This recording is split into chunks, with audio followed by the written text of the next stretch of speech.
సముచిత ప్రాధాన్యం ఇస్తే సరే, కాదంటే కొత్త పార్టీ. వాస్తవంగా కవిత మొన్న లెటర్ రాసింది.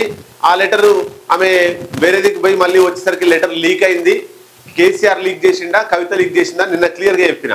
అంటే కేసీఆర్ కు ఆ కవిత రాసినటువంటి లెటర్ కేసీఆర్ చదివిన తర్వాత లీక్ అయితే కేసీఆర్ లీక్ చేసినట్టే. లేదు, కవిత కేసీఆర్ కు రాసిన లెటర్ కేసీఆర్ కు ముట్టక ముందే లీక్ అయితే కవిత లీక్ చేసినట్టే. ఇది క్లియర్ కట్. ఎవరు లీక్ చేశారని చేస్తే కేసీఆర్ చేయాలి, చేస్తే కవితలు చేయాలి, ఇంకోరు చేయడానికి అవకాశమే లేదు. కాబట్టి ఆ లెటర్ మీద ఈ జరుగుతూ ఉన్నాయి, చర్చలంతా కూడా జరుగుతున్నాయి. బీఆర్ఎస్ వాళ్ళే కావాలని లీక్ చేసిర్రు అని కొంతమంది, కొత్త పార్టీ పెడుతుందని కొంతమంది, ఇట్లా నడుస్తూ ఉంది. మొత్తం మీద ఈ కవితను బీఆర్ఎస్ నుంచి డ్రాప్ చేయాలనే ఆలోచనలో ఉన్నట్టు తెలుస్తుంది కేటీఆర్. వాస్తవంగా కేటీఆర్ కు కవితకే పడతలేదు. వారసత్వ రాజకీయం కదా. మీరు తెలంగాణలో కావచ్చు, భారతదేశంలో ఎక్కడ తీసుకున్నా కూడా తండ్రుల తర్వాత కొడుకులే అవుతున్నారు. రాజకీయ వారసత్వం. చంద్రబాబు నాయుడు తర్వాత లోకేష్ అయ్యే అవకాశం ఉంది. ఎన్టీఆర్ తర్వాత అల్లుడు అయ్యిండు వారసుడు, కానీ బిడ్డ పురంధేశ్వరి కాలేదు. ఇంకెక్కడ చూసుకున్నా సరే, తమిళనాడు కరుణానిధి ఆయన కూతురు కాలేదు, కొడుకు ఇప్పుడు రాజకీయాల్లో ఉన్నాడు. తర్వాత అఖిలేష్ యాదవ్.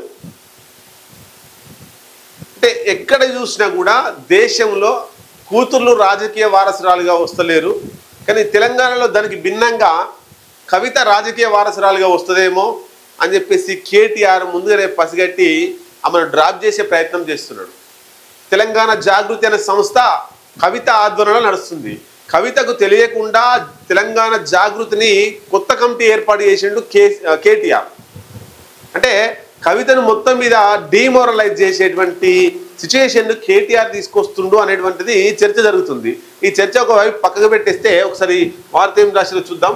తండ్రి కేసీఆర్తో తేల్చుకోవాలంటున్న ఎమ్మెల్సీ కవిత, ఆయన పిలుపు కోసం ఎదురుచూపు, లేఖ లీకేజీపై ఆగ్రహంగా కేసీఆర్ తనయ. లీకు వీరులెవరో తేలే వరకు పార్టీకి దూరం, పార్టీ పెడితే తెలంగాణ జాగృతే, రోజంతా ఇంటికే పరిమితం, భర్త తరపు కుటుంబం సన్నిహితులతో మంతనాలు. ఎందుకు రాస్తారు ఈ వార్తలు నాకు అర్థం కాక అడుగుతా. వాళ్ళ కుటుంబంలో దున్ని ఉంటాయి, వాళ్ళ కుటుంబంలో ఏమన్నా కానీ అది తీసుకొచ్చి పెద్దగా జనాలను ఆలోచించిపోయి అదికు రైతులు వస్తారు, అదికు ఇబ్బందులు పడతారు, మావోయిస్టులు వస్తారు, దేశంతో పాకిస్తాన్తో లొల్లు అవుతుంది, ఇవన్నీ పక్కకు పెట్టి ఈ పాకిస్తాన్ కంటే ఎక్కువ ఈ కవిత విషయాన్ని చూపించే ప్రయత్నం చేస్తున్నారు మీడియా.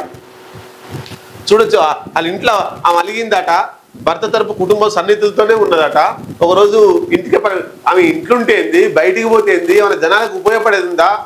అధికారంలో ఉన్నప్పుడు ఆమె బతుకమ్మ తిరిగింది, దొరల బతుకమ్మ ఆడడానికి. అంతకుముందు బతుకమ్మ ఊరికి తెలియనట్టు బతుకమ్మలు అంటే అధికారంలో ఉన్నప్పుడు సోప్ టాప్ చేస్తుంది తప్ప అధికారంలో లేనప్పుడు జనాలకు ఏం చేస్తుంది, ఏ ప్రజలకు ఏం చేసింది? అధికారం కోల్పోయి దాదాపు 16-17 నెలలు అవుతుంది. అయినా ఒక్క ప్రజల దగ్గర పోయి ఒక ప్రజా సమస్య మీద కొట్లాడిందా ఇప్పటిదాకా? అలా రాజకీయంగా వాళ్ళ స్వార్థం కోసం తప్ప. బీసీ ఉద్యమం అని ఒకరోజు ధర్నా చేసింది, తర్వాత ఏమైంది? ఏం కాలే. అంటే ఆమె ఏం చేయడం లేదు. ఆమె ఇంట్లుంటేంది, బాయికాడికి పోతేంది, అత్తగారింటికి పోతేంది. వాస్తవంగా ఆమె పార్టీలోకి వెళ్ళిపోయేటట్టే ఉంది. తెలంగాణ జాగృతి అనే పార్టీ పెట్టే ఆలోచనలో ఉంది ఆమె. కానీ తెలంగాణ జాగృతి పార్టీ పెట్టినా కూడా ఆమెతో ఏం కాదు. గెలిస్తే ఆమె గెలుస్తుండొచ్చు ఆ పార్టీ పెట్టి, కానీ పెద్దగా ప్రభావితం చేసేది ఏం లేదు.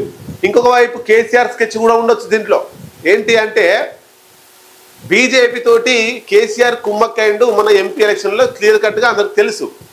కవిత జైల్లో ఉన్నప్పుడు ఆమెను తీసుకురావడం కోసం బీజేపీలతోటి రహస్య ఒప్పందాలు చేసుకొని కవితను బయటకు తీసుకొచ్చారు. బీజేపీకే బీఆర్ఎస్ ఓట్లు వేపిస్తాం అని చెప్పి అట్లనే చేసిరు.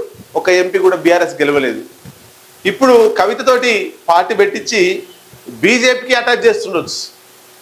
రాబోయే కాలంలో బీజేపీ, జనసేన, టీడీపీ, కవిత పార్టీ పెడితే కవిత పార్టీ, ఈ 4 ఒకటైతే అప్పుడు కొంత ఉపయోగం ఉంటుంది. అంటే కేసీఆర్ అధికారంలోకి వచ్చినా ఏం లేదు, ఇబ్బంది ఏమి ఉండదు. లేదా ఆ కూటమి అధికారంలోకి వచ్చినా కూడా కవిత ఉంటుంది కాబట్టి కేసీఆర్కే ఇబ్బంది ఉండదు. ఇట్లా ప్రయోగం చేస్తుండొచ్చు.